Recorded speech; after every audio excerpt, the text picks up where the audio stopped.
인생은 나무와 같습니다. 오랜 세월에 걸쳐서 자라나고 꽃을 피우며 열매를 맺기 때문입니다. 그러나 모든 나무가 동일한 것은 아닙니다.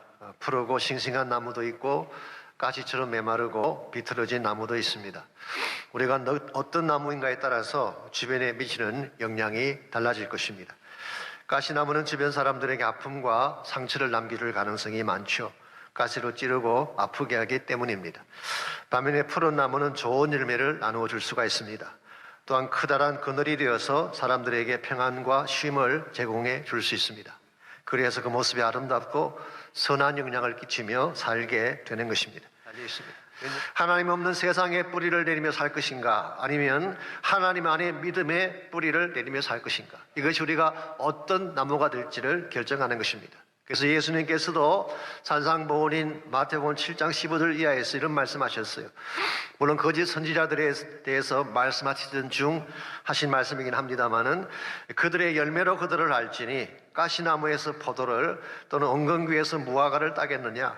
좋은 나무가 나쁜 열매를 맺을 수 없고 못된 나무가 아름다운 열매를 맺을 수 없느니라. 좋은 열매를 맺으려면 먼저 좋은 나무가 되어야 한다는 뜻이죠. 좋은 나무가 되려면 바른 곳에 뿌리를 내려야 되는 것입니다. 올림가지의 삶이 어디에 뿌리를 내리면 가장 바른 나무가 되고 건강한 나무가 될까요? 결론부터 말씀드리자면 하나님에게 뿌리를 내리는 것입니다. 하나님의 품에 뿌리를 내리게 되면 생기가 있고 싱싱하며 열매가 풍성한 나무가 되는 것입니다. 그러므로 우리가 어떻게 하면 모든 능력의 근원이신, 생명의 근원이신 하나님께 뿌리를 내리고 그분을 통해서 아름답고 존귀한 열매를 맺으며 인생을 살아갈 수 있을지, 오늘 주신 본문을 중심으로 이것을 함께 정리하려고 합니다. 오늘 같이 봉독한 본문에 보시면 하나님께 뿌리를 내리지 않았기 때문에 가시나무처럼 악한 일을 자행했던 두 사람에 대한 이야기가 나옵니다. 한 사람은 사울이고 또 한 사람은 도액이라는 사람입니다. 제가 지난주에 말씀을 드렸습니다마는 다윗이 아둘람 굴로 피신을 했죠. 그리고 그것을 자기 요새로 삼았습니다. 그런데 3절에서 8절 말씀까지를 보면은 그러나 그는 자신의 부모들을 모압 왕의 거처로 모시게 되죠. 연로하시기 때문에 좀 더 안전한 곳에 계시게 한 것입니다. 그때 갓 선지자라고 하는 하나님의 종이 나타나서 다윗에게 요새만 머물지 말고 유다 땅으로 가라는 지시를 받게 됩니다. 그래서 다윗이 다시 유다 땅으로 와서 이 헤렛 숲을가에 이르게 되죠. 실제로 다윗은 도피 기간 동안에 굴 속에 숨어서 살지만은 않았습니다. 필요한 경우에는 백성들은 위한 일을 하기도 했고 여러 곳을 다니면서 그렇게 사역을 했죠. 자, 이 소식을 사울 왕이 듣게 된 것입니다. 그때 그는 굉장히 진노하게 됩니다. 그래서 신하들을 모아놓고 이렇게 호통을 쳤습니다. 다윗이와 같이 활동을 하고 있는데 어느 누구도 나에게 다윗의 근황에 대해서 보고를 하지 않았다는 것입니다. 그러면서 말하기를 자신의 아들 요나단이 신하들을 선동해서 자신을 매복한 가운데서 죽이려고 하는데도 아무도 나에게 알리는 자가 없다. 이건 물론 사울의 과대망상 쪽에서 나온 사고입니다만은 어쨌든 사울의 마음은 굉장히 불편했습니다. 그때의 구절을 보시면은 한 사람이 등장하죠. 그가 바로 도액이라는 사람입니다. 구절 봅니다. 그때 에돔 사람 도액이 사울의 신하 중에 섰더니 대답하이르되 이새의 아들이 노베 와서 아히두베 아들 아히멜렉에게 이른 것을 내가 보았습니다. 참고로 21장 7절을 보게 되면 도액에 대해서 딱 한 번 소개가 된 적이 있습니다. 이 도액을 사울의 목자장이라고 했습니다. 여기서 목자장이라는 말의 뜻은 저희 교회 교구장 같은 그런 직책을 말하는 것이 아닙니다. 그 당시 이스라엘 사람들에게는 재산이 양이랑 소 같은 가축들이었어요. 그래서 이 가축 전체를 총괄하는 사람이기 때문에 쉽게 표현하면 왕실의 재산을 총관리하는 그런 책임자라고 할 수가 있습니다. 그러니까 굉장히 높은 직위겠죠.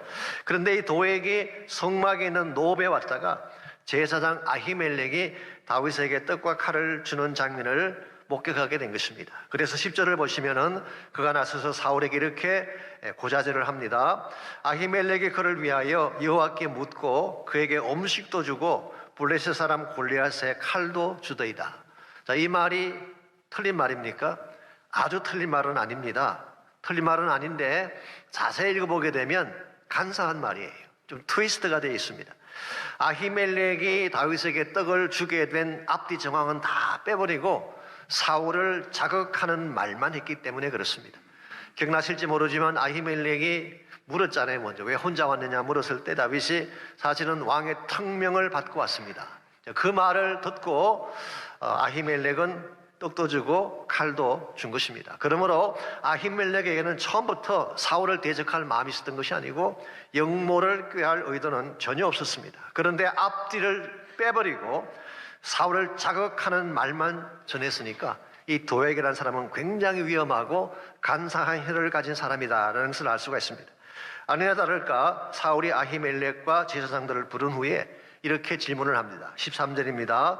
사울이 그에게 이르되 내가 어찌하여 이세 아들과 공모하여 나를 대적하여 그에게 떡과 칼을 주고 그를 위하여 하나님께 물어서 그에게 오늘이라도 매복하였다가 나를 치게 하려 하였느냐. 이 말씀을 읽어보면 사울이 오바에도 한참 오바를 하고 있죠. 무슨 공모를 하고 매복을 했다가 자기를 치고 쉽게 말해서 소설을 쓰고 있습니다. 이 사울의 마음속에는 피해망상증 같은 정서가 있었던 것 같아요. 어떤 심리학자는 이것을 패러노이드 혹은 패러노이아라는 명칭으로 불렀습니다. 편집증이라고 하죠. 상대방에게 적이가 숨어 있다고 판단을 하고 끊임없이 자기 중심적으로 모든 것을 해석하는 정신질환을 패러노이아라고 그렇게 부르는 것입니다. maybe 사울에게 이와 같은 정신장애가 있었는지도 모르겠습니다. 그 결과 17절을 보시면은 사울이 해서는 안 될 명령 하나를 내리게 되죠. 노베에 있는 여호와의 제사장 모두를 죽이라는 명령을 내렸습니다. 이건 굉장히 무서운 명령입니다. 다른 사람도 아니고 하나님의 제사장을 치라고 명령한 것은 하나님에 대한 정면 도전이죠. 신정국가인 이스라엘에서는 있을 수가 없는 일입니다. 그래서 이 사울의 신하들마저도 제사장 죽이는 것을 싫어했는데 근데 여기서 다시 한번 도액이라는 인물이 등장합니다. 18절과 19절입니다. 왕이 도액에게 이르되 너는 돌아가서 제사장들을 죽이라 하매 에돔 사람 도액이 돌아가서 제사장들을 쳐서 그날에 세마포 에봇 입은 자, 즉 제사장들입니다. 85명을 죽였고 제사장들의 성읍 노베 남녀와 아이들과 젖 먹는 자들과 소와 나귀와 양을 칼로 쳤다고 했습니다. 사울의 신하들마저도 릴락턴트했던 이 일을 도액은 서슴지 않고 행한 것입니다. 85명의 제사장을 죽였어요. 그것도 부족해서 남녀 아이들 심지어 젖 먹는 아이들까지 칼로 쳤다고 했습니다. 여기서는 아무나 할 수는 이해 아닙니다. 그 마음 중심에 사탄적인 멘탈티를 가지지 않으면 절대로 행할 수 없는 것이 이와 같은 잔혹한 일입니다. 저는 이 스토리를 읽으면서 오래전에 경기도 화성시 제암리에서 일어났던 학살 사건 하나가 생각이 났습니다. 소위 말해서 제암리 학살 사건이라고 부르죠. 1919년 4월 15일 일본 군인들이 3.1 운동에 대한 분풀이로 제암리 마을 사람들을 교회당 안에 몰아넣고 문을 잠근 후에 석유를 붓고 불을 질렀어요. 불을 피해 밖으로 나오는 자들은 총으로 쏘아 죽이는 만행을 저질렀습니다. 심지어 한 부인이 어린아기를 창밖으로 내어놓으면서 아기만은 살려달라고 예언을 했지만 일본군은 그 아이마저 찔러 죽였다고 합니다. 여러분, 이것은 인간이 할 수 있는 일이 아니에요. 일본 사람들이 이것을 은폐하려고 했지만 캐나다 선교사인 스코필드 선교사가 이것을 사진으로 찍어 공개하는 바람에 이 참상이 온 세상에 알려지게 된 것입니다. 어떻게 사람의 탈을 쓰고 이런 일을 자행할 수가 있습니까? 이건 아무나 할 수 있는 것이 아니에요. 마음의 근본이 악의 뿌리를 내리지 않으면 할 수 없는 것입니다. 오늘 본문에 소개된 도액이 바로 그런 케이스입니다. 마음의 근본이 사악한 곳에 뿌리를 내리고 있었고 그 결과 그는 사람을 찌르고 죽이는 데에 스승치 않는 가시나무 같은 역할을 한 것입니다. 그렇기 때문에 다윗은 시편 52편에서 도액을 이렇게 묘사하고 있습니다. 시편 52편은 그 표제를 보시면 아시는 것처럼 다윗이 도액의 악행을 보고 나서 기록한 시로 알려져 있죠. 시편 52편을 보시면 1절 말씀 보시면은 도액을 포악한 자라고 표현하고 있습니다. 이것은 도액의 행동이 우발적인 것이 아니라 그 마음의 본성이 그러한 사실을 밝힌 것입니다. 마음의 본성이 그러하니까 2절에 보면 그의 혀가 어떠했다고 했습니까? 날카로운 삭도같이 간사하다. 이 날카로운 삭도라고 하는 것은 sharp razor, 아주 날카로운 면도칼 그런 뜻입니다. 얼마나 날카로운지. 이런 사람 곁에 가시면 큰일 나요. 가슴을 도려내는 이야기를 스스럼없이 하는 사람들이 있죠. 그 결과 5절을 보시면은 하나님이 그를 영원히 멸하실 것이라고 했습니다. 자, 그렇다면 왜 도액의 인생이 이와 같이 악한 열매를 맺고 이와 같이 하나님께 멸망을 받아야 되는 이런 위치까지 오게 된 것일까요? 7절 말씀 보시면은 그 근본 원인이 이렇게 요약이 되어 있습니다. 도액으로 하여금 이와 같은 사악한 삶을 살게 했던 근본 원인입니다. 7절입니다. 이 사람은 하나님을 자기 힘으로 삼지 아니하고 오직 자기 재물의 풍부함을 의지하며 자기의 악으로 스스로 든든하게 하던 자라 하리로다. 악한 일을 자행함으로 인생을 세워나가는 그런 인간, 이게 바로 도액이라는 것입니다. 한마디로 말씀드리면 하나님께 뿌리내는 것이 아니라 자신의 재물, 자신의 탐욕이죠. 자신의 탐욕과 악한 일에 뿌리를 내렸기 때문에 그는 필연적으로 가시와 은근키를 내고 사람들을 해칠 수밖에 없었다는 것입니다. 자, 오늘날 우리가 보고 있는 대다수의 문제들이 여기에서부터 비롯된 것을 볼 수가 있습니다. 탐욕의 삶의 뿌리를 내리게 되면 부정과 부패를 일삼을 수밖에 없습니다. 쾌락의 뿌리를 내리게 되면 몸이 상하고 마음이 망가져서 허무한 인생을 살게 되는 것입니다. 분노나 원망의 뿌리를 내리게 되면 선뿌리와 가시도 친 말을 쏟아낼 수밖에 없는 것입니다. 무엇보다 불신앙의 삶의 뿌리를 내리게 되면 하나님을 대적하고 죄악에 젖어 살다가 패망하게 되는 것입니다. 오늘 본문에 소개된 사울이나 도액이 가시 같은 삶을 살 수밖에 없었던 근본 원인, 그것이 바로 여기에 있는 것입니다. 하나님을 떠나서 탐욕과 죄악과 자기중심적인 삶을 추구했기 때문에 수많은 사람들에게 아픔과 상처를 남겨두며 살게 된 것입니다. 그런데 8절을 보십시오. 이와 같이 도액은 사악한 삶을 살았고 악한 열매를 남긴 반면에 8절을 보시면 다윗은 어디에 자신의 삶의 뿌리를 내렸음을 고백하고 있나요? 8절입니다. 그러나 나는 하나님의 집에 있는 푸른 감람나무 같으며 하나님의 인자하심을 영원히 의지하리로다. 다윗은 자기 자신을 하나님의 집에 있는 푸른 감람나무라고 표현하고 있습니다. 즉 다윗의 삶의 위치가 어디라는 것입니까? 하나님의 집이에요. 하나님 안에 믿음의 뿌리를 내린 것입니다. 그 결과 다윗의 인생은 푸른 감람나무처럼 성장했다. 즉 푸르고 싱싱하게 자란 나무를 말하는 것입니다. The Message Bible은 이렇게 번역을 해놓아서 I am an olive tree growing green in God's house. 하나님의 집에서 계속적으로 그린으로 푸르고 싱싱하게 성장해가는 올리브 나무다. 그렇게 자신을 표현했어요. 올리브가 뭔지 아시죠? 감람류는 구약 성경에서 굉장히 유용하게 사용되었던 그런 기름이죠. 한 5가지 차원의 용도가 있는데요. 첫 번째로 축복의 기름으로 쓰임받았어요. 각종 요리에 넣어서 먹으면 그렇게 건강하다고 합니다.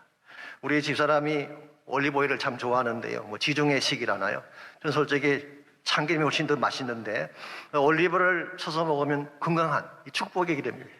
두 번째로 상처에 바르면 치유가 일어납니다. 그게 치유의 기름이죠. 성전의 등불을 밝힐 때 쓰는 기름이 뭔지 아십니까? 감람류예요. 그러므로 이것은 빛의 기름. 직분자들을 세울 때 머리에 붙는 관유가 바로 감람류였어요. 그러므로 이것은 거룩한 기름. 무엇보다도 이것은 희생의 기름이라고 표현할 수가 있습니다. 예수님께서 십자가를 지시기 전날 밤 어디서 기도하셨나요? 정말 땀방울이 핏방울이 되도록 몸 안에 있는 모든 진액을 다 짜내며 기도했던 장소가 있죠. 그 장소님이 어딘가요? 감람산이에요. 올리브 트리가 있는 마운틴이에요. 이 산에서 그런 십자가를 지기 위해 자신의 진액을 짜내며 기도하신. 그러므로 이 올리브 기름은 희생을 상징하는 것이라고 할 수가 있습니다. 이와 같이 축복을 안겨주고 치유를 안겨주고 빛을 가져오고 거룩함을 가져오는 이 아름다운 열매를 맺는 이 삶이 다윗 자신의 삶이라는 것입니다. 왜 다윗의 인생이 이와 같이 푸르고 싱싱한 감람나무 같은 삶을 살게 되었을까요? 이유는 딱 한 가지입니다. 다윗이 뛰어난 사람이 되고 뭐 재능이 많고 아닙니다. 딱 한 가지예요. 하나님의 집에 심겨졌기 때문이에요. 어려움까지의 삶도 마찬가지입니다. 우리의 능력이나 재능이 우리 인생을 부유하게 만드는 것이 아니라 하나님에게 심어질 때에, 하나님에게 믿음의 뿌리를 내릴 때에 어떠한 인생이든지 번성하게 되어 있고 축복 가운데 자라게 되어 있는 것입니다. 그러므로 여러분의 자녀들을 어디에 뿌리를 내리게 하면 자녀 인생이 가장 값지고 아름다워질까요? 세상이 아닙니다. 좋은 대학교가 아닙니다. 하나님에게 뿌리를 내리게 하세요. 믿음의 뿌리를 내리게 하면 우리 자녀 인생이 갈수록 growing green in God's house, 하나님의 집에서 갈수록 푸르고 싱싱한 인생이 되어서 열매를 맺게 되는 것입니다. 그러므로 우리가 어떻게 하면 하나님께 뿌리를 내린 인생이 되어서 갈수록 싱싱한 인생, 갈수록 많은 열매를 맺는 그런 인생을 살 수가 있을까요? 우리가 하나님께 뿌리를 내리고 건강한 열매를 맺으려면 자양분이 필요해요. nutrition. 우리를 계속 성장하게 만드는 자양분이 필요하죠. 그래서 하나님께 뿌리를 내린 후에 우리 삶을 부유하게 만드는 자양분을 공급받아야지 우리의 삶이 갈수록 건강해지고 싱싱해지는 것입니다. 자, 그렇다면 우리 삶을 자라게 만드는, 건강하게 만드는 자양분이 뭘까요? 오늘 본문 읽지 않았지만 두 번째 본문인 시편 52편 8절과 9절을 보시면 거기에 우리 삶을 푸른 감나무가 되게 한 후에 더 갈수록 열매를 맺게 만드는 세 가지 종류의 자양분이 소개가 되어 있습니다. 제가 간단하게 먼저 소개해드리면 첫 번째로 사랑이에요. unfailing love. 두 번째가 감사, thanksgiving. 그리고 세 번째가 하나님의 이름, His name이에요. 이 세 가지를 정리해 보게 되면 우리 삶을 건강하고 부유하게 만드는 비결을 정리할 수가 있습니다. 첫 번째로 우리의 인생이 푸른 감람나무 같이 되려면은 하나님의 사랑을 신뢰해야 되는 것입니다. 우리 성도라는 존재는 하나님의 사랑을 먹고 자라는 존재이기 때문에 하나님의 사랑을 모르고 사랑을 받지 않은 상태에서는 건강하게 성장할 수가 없습니다. 그래서 8절 하반부를 보시게 되면 다윗은 감람나무로서 자신의 삶을 특징짓는 첫 번째 요소로 무엇을 밝히고 있나요? 하나님의 인자하심을 영원히 의지하리로다. 여기 인자하심이라는 이 말은 그 유명한 하세드라고 하는 히브리 말이죠. 구약에서 하나님의 영원한 사랑을 표현하는 대표적인 단어죠. 그렇기 때문에 NIV 성경은 이것을 unfailing love라고 번역했어요. 결코 실패하지 않는 사랑, 결코 변하지 않는 무조건적인 사랑을 말하는 것입니다. 사실 다윗의 백성을 이끌었던 가장 강력한 힘이 하나님의 사랑이었어요. 흔히 많은 분들이 다윗 그러면은 항상 밝고 성공한 이미지만 떠올릴지 모르지만 실제로 다윗의 인생을 보면요, 파란만장했습니다. 우리가 이미 지금까지 살펴본 바처럼 그가 골리앗을 이기고 귀환하는 순간부터 시련이 시작됐어요. 사울이 던진 창을 2번씩이나 피해야 했습니다. 한밤중에 자신의 집벽을 타고 도망쳐야 되는 신세가 됐어요. 가드에 갔다가 아기스 왕 앞에서 수염에 침을 흘리며 미친 척 해야 했어요. 나중에 유대 광야로 쫓겨나서 10년 이상을 헤매이면서 수많은 시련과 죽음의 위기를 넘겨야 했습니다. 그것뿐만이 아닙니다. 사무엘 하에 가보게 되면 나중에 그가 자기 아들 압살롬에게 왕권을 빼앗기고 쫓겨나는 신세가 됐죠. 성경에 보게 되면 그가 기드론 골짜기를 건너갈 때에 머리를 가리우고 맨발로 울며 갔다고 했어요. 모든 민심이 그를 떠나갔습니다.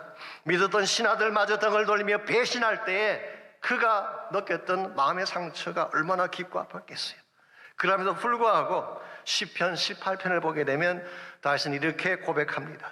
나의 힘이 되신 여호와여, 내가 주를 사랑하나이다. 누가 뭐래도 하나님만은 자신을 사랑했고 자신은 그 하나님의 사랑을 믿는다는 고백이었습니다. 18편에 나오는 다윗의 편을 그대로 빌리자면 다윗의 인생은 소울의 줄이 매고 있는, 소울이 뭔지 아시죠? 지옥을 말합니다. Life like hell, 지옥 같은 삶을 살았다는 거예요. 사랑의 올무가, 사망의 올무가 그를 묶었어요. 죽음과 사망의 위기가 수없이 그를 찾아온 것입니다. 그럼에도 불구하고 하나님이 그를 모든 결박에서 건져내어 주시고 구원해 주신 사실을 그가 확신하면서 그는 나의 힘이 되신 여호와여, 내가 주를 사랑한다고 고백한 것입니다. 이 사랑에 대한 확신이 있었기 때문에 그는 최악의 순간에도 무너지지 않았어요. 다시 오뚜기 같이 일어선 것입니다. 여러분, 우리가 인생을 살다 보면 모든 것을 다 잃어버리고 낙심할 때가 있죠. 그때 우리를 다시 일어서게 만드는 힘이 뭔지 아십니까? 사랑의 힘이에요. The power of love. 사랑의 힘이 우리를 다시 일으키는 능력이 되는 것입니다. 그래서 심리학자들이 하는 그런 말 하잖아요. 자살하는 사람들이요, 누군가 단 한 사람이라도 자기를 사랑하는 자가 있다는 사실을 알면 절대로 자살하지 않는데요. 근데 아무리 아프다고 외쳐도 힘겹다고 울어도 아무도 자신의 아픔을 몰라줄 때 극단적인 선택을 할 수밖에 없다는 것입니다. 그러므로 여러분과 제가 인생이 아무리 어려워져도 다시 일어서려면 이 사랑에 대한 확신이 필요해요. 그러므로 무슨 문제가 찾아오더라도, 어떤 상황이 찾아오더라도 하나님의 사랑을 믿으시기 바랍니다. 인간의 사랑은 매일이 변할 수 있어요. 오늘은 좋았지만 내일은 싫어할 수가 있습니다. 인간의 사랑은 변질되고 변하는 속성을 가지고 있지만 하나님의 사랑은 결코 그렇지 않습니다. Unfailing love. 한번 사랑하시면 끝까지 사랑하시고 끝까지 책임지신 하나님의 사랑. 이 사랑을 신뢰하고 이 사랑에 나의 뿌리를 내릴 때 우리 인생은 절대 무너지지 않는 견고한 인생이 되는 거예요. 왜냐하면 그 사랑이 나를 살게 하기 때문에. 우리가 자주 불렀던 찬송과 찬양 가사처럼 아름다운 이야기가 있네. 구세주의 사랑 이야기. 그 사랑이 나를 살게 하네. 갈보리의 십자가 사랑. 그렇습니다. 우리를 살게 하는 힘은 하나님의 사랑이에요. 무슨 문제가 생기더라도, 어떤 상황을 경험할지라도 이 사랑을 믿고 십자가 앞으로 나오시기를 바랍니다. 그 사랑 붙잡고 기도하면 하나님의 사랑이 우리를 일으키고 세워주는 거예요. 그러므로 우리가 정말 힘들고 어려운 인생 터전이지만 감람나무같이 푸르고 싱싱하게 살리면 1차적으로 이 하나님 사랑이 있어야 돼요. 두 번째로 감사가 필요합니다. 하나님께 감사를 선포할 때에 우리 인생이 건강해지는 것입니다. 9절 보시기 바랍니다. 다윗은 주께서 이를 행하셨으므로 내가 영원히 주께 감사한다라는 고백을 적고 있습니다. 이 말씀에 의하면 다윗이 드린 감사에는 두 가지 특징이 있죠. 첫 번째가 하나님이 행하신 것에 대해 감사한 것입니다. Based on what God has done. 하나님이 행하신 것에 근거를 둔 감사. 주어진 여건이나 자신의 능력에 대한 것이 아니라 하나님이 무엇을 행하셨는가에 대해서 감사한 것입니다. 두 번째는 영원한 감사를 드리고 있습니다. 일시적인 감사가 아니라, 조건적인 감사가 아니라 perennial thanksgiving. 사시사철 마르지 않는 감사. 그래서 하나님께서 하시는 일이라고 한다면은 나에게 맞든 맞지 아니하든, 나에게 굳은 일이든 좋은 일이든 상관하지 아니하고 perennial thanksgiving. 사시사철 마르지 않는 상록수처럼 감사를 드리는 것이 다윗의 감사였어요. 이것이 바른 감사입니다. 이런 감사를 가진 자의 앞에는 닫힌 문이 열리게 돼 있어요. 이런 감사를 선포하게 되면 반드시 새로운 축복이 찾아오게 되고 여러분 인생이 마르지 않는 싱싱하고 열매가 있는 인생으로 변하는 것입니다. 그러므로 여러분의 삶이 정말 싱싱해지기를 원한다면 하나님 바라보며 무조건 감사하시기 바랍니다. 그러면 모든 것을 합력해서 선을 이루시는 하나님께서 반드시 최선의 열매를 안겨주실 것입니다. 제가 언젠가 중국에도 축제 시간에 한번 소개해드린 적이 있는데요. 감사의 힘이라고 하는 책이 있습니다. Thank You Power라는 책인데요. 데보라 노빌이라고 하는 여자분이 쓴 책입니다. 이분은 미국의 유명한 TV 프로그램 중에 Inside Edition이라는 프로가 있죠. 거기에 진행자이기도 했습니다. 이분이 한 번은 피츠버그로 갔다가 강연을 마치고 뉴욕으로 돌아오는 비행기를 타려고 공항으로 갔는데 공항에 도착해 보니까 그 비행기가 캔슬이 된 것입니다. 그랬더니 승객들이 난리가 났어요. 어떤 승객들은 카운터로 가서 항공사 직원에게 따지는데 전쟁터를 방불케 하는 그런 문제가 생겼습니다. 다른 플라이트를 잡기 위해 라인을 섰는데요. 1시간에 1인치씩 줄 정도로 그렇게 줄이 길고 내렸다고 합니다. 사실 마음이 가장 급한 사람은 데보라 자신이죠. 지금 생방송 스케줄이 잡혀 있는데 이 비행기를 타지 못하면 낭패가 나는 것입니다. 그럼에도 불구하고 그때 자기 마음속에 생각난 것이 범사에 감사라는 말씀이 생각났어요. 범사가 무슨 뜻인가요? 범사는 모든 일을 말하는 것입니다. 좋은 일을 말하는 게 아니에요. 모든 일을 말하는 것입니다. 그래서 이런 상황 가운데서도 감사를 드리라는 뜻인가? 라고 생각했지만 범사라고 했으니까 감사하자. 그래서 마음속으로 계속 감사하자. 그래도 범사에 감사하자를 되뇌이기 시작했어요. 그때 승객에게 시달리던 직원 하나가 파김치가 되어서 옆을 지나가는데 그는 그 직원을 향해서 땡큐라고 한마디를 던졌어요. 그랬더니 그 직원의 얼굴이 갑자기 밝게 변하더니 잠깐 보자는 것입니다. 사실은 다른 터미널에 비행기 한 대가 있는데 그쪽으로 가보지 않겠느냐고. 근데 문제는 제법 긴 거리예요. 그러나 놓치는 것보다는 나으니까 급하게 뛰어서 그 터미널로 갔습니다. 도착해 보니까 방금 비었던 그 자리가 찼다는 거예요. 이게 뭐냐? 우리 같으면 더 화를 냈을 텐데요. 그래도 감사하자. 덕분에 평소에 못했던 운동을 충분하게 하지 않았는가. 감사를 드리고 돌아서는데요. 터미널 그 직원이 미안했던지 한 군데만 더 가보지 않겠느냐고. 그게 딱 한 자리가 더 있다고 하니까 가보라 그랬어요. 갔더니 한 자리가 있긴 한데요. 화장실 바로 옆이었어요. 화장실 바로 옆이니까 냄새도 나고 그렇지 않겠어요. 그러나 그는 화장실 안이라도 시트벨트만 있으면 앉겠다라고 간 상태이기 때문에 땡큐 하고 그 자리에 앉으려고 했습니다. 이걸 본 그 성문이 빙긋이 웃더니 짐을 들고 앞으로 오라는 것입니다. 그리고 말을 합니다. 사실 일반석은 다 찼지만 1동석의 자리가 하나 비어있는데 혹시 그것이라도 괜찮으시다면 타고 가지 않겠나. Of course without extra charge. 다른 엑스트라 차지 아니하고. 그래서 감사 한마디에 졸제 1등석을 타고 오게 된 실화를 그 책에서 소개합니다. 여기서 그분은 땡큐 파우라고 불렀어요. 앞길이 막혔을 때 불평한다고 문제가 해결되는 거 아닙니다. 징징거리며 운다고 인생의 문이 열리는 것이 아니라 감사하시기 바랍니다. 하나님의 섭리를 믿고 무조건 감사하게 되면 그럼 하나님께서 인생의 1등석을 준비했다가 앉게 하실 줄 믿습니다. 이게 신앙생활이에요. 감사하면 하나님이 최선을 주시는데 불평하기 때문에 내 마음이 상하고 쓴뿌리가 생기는 것입니다. 그러므로 우리 인생을 정말 푸른 감람나무처럼 아름답고 풍성하게 만들기를 원한다면 1차적으로 하나님 사랑을 믿으시기 바랍니다. 무슨 일이 있어도 하나님은 나를 사랑하신다. 이 사실을 꼭 믿으시길 바랍니다. 두 번째는 무슨 일이 있든 감사를 선포하십시오. No matter what, 무슨 문제가 생기든 하나님께 감사하게 되면 모든 일을 합력하여 선을 이루신 하나님께서 최선을 주시는 것입니다. 마지막으로 우리가 푸른 감람나무와 같이 살아가려면 하나님의 이름을 일평생 사모하며 살아야 합니다. 하나님의 이름. 우리 성경에서 하나님의 이름이라고 하는 것은 하나님 자신을 말하는 것입니다. 그분의 성품과 임재를 말하는 것이죠. 그러므로 이 하나님의 이름을 사모한다는 것은 하나님 자체를, 하나님의 임재를 일평생 사모하며 산다, 그런 뜻입니다. 9절 하반부를 보시게 되면 다윗은 이렇게 고백을 합니다. 주의 이름이 선하심으로 주의 성도 앞에서 내가 주의 이름을 사모하리이다. 이게 사모한다는 이 말은 기다린다, 갈망한다, 그런 뜻입니다. 그래서 wait for, longing for, 그렇게 많은 영어 성경들이 번역을 했어요. 우린 여기서 다윗이 가장 갈망하고 사모했던 것이 하나님 자신인 것을 알 수가 있습니다. 다윗의 최대 관심사는 재물이 아니었습니다.